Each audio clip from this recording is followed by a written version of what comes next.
Hank Roberts, 27 Ridley Road previously, now Tent City again. This is the longest running dispute over an academy in England, and we stayed on this site for 6 months, and we left when we won an extension of the lease as a sports ground for a year, and now they're coming back trying it on again. They want to build on this site, they want to build one of these privatised academies, and we're absolutely against it. It should say as a sports ground.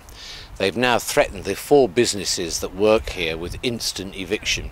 And that's a nursery, a motorcycle training school, a car wash, and of course the sports ground business itself, which is all the kids that play on and use the site. It's united everybody. It's united the Labour MP, the local Conservatives, the teacher unions, anybody is everybody against the antics of the Lib Dems on this council. So it's very wide indeed. There's environmental issues, there's sporting issues, there's educational issues, there's traffic issues, all sorts of things, and everybody basically is against it. Because now the planning has been approved for this academy, hasn't it? Well, it hasn't been approved for the academy. What it's been approved for is for a temporary buildings on this site to start.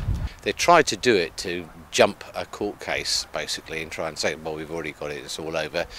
We've got 1 court case against them, there are 2 others we understand coming up. They were worried, I think, 2 things. One, taking too long to get the long-term planning permission, and the campaign growing in strength. So they brought forward this temporary proposal to have temporary classrooms on the site, like basically to establish the territory, even though the idea is absurd. Why do you want your kids in hutted accommodation and what have you?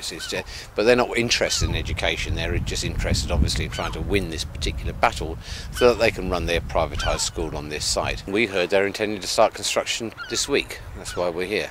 Well, the question of obviously of profit, we know that long term that's what they intend to do, because there was a secret government meeting and the title of it was the profit-making potential of academies.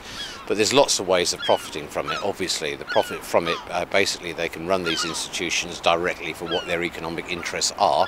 That's why they're there. They can give themselves contracts, they can get their mates and give them contracts, and then they get contracts from their mates and this sort of thing. That's already been going on. So long term they will be making money out of it one way or another, and they certainly will be profiting from it. The state handing over the assets that we've paid for as taxpayers to a handful of people who put in very little and take out everything, and are going to run our education system. It's a complete fraud.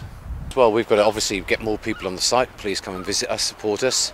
We've got to look at what defences we can make to the site. We'll have to work on that, and we've just got to give them the toughest time that we conceivably can, and hopefully even if we didn't succeed, it'll be an inspiration to others to carry on the fight, and in the end, in the long term, they'll succeed. State education is worth fighting for. Sports provision for the young worth fighting for.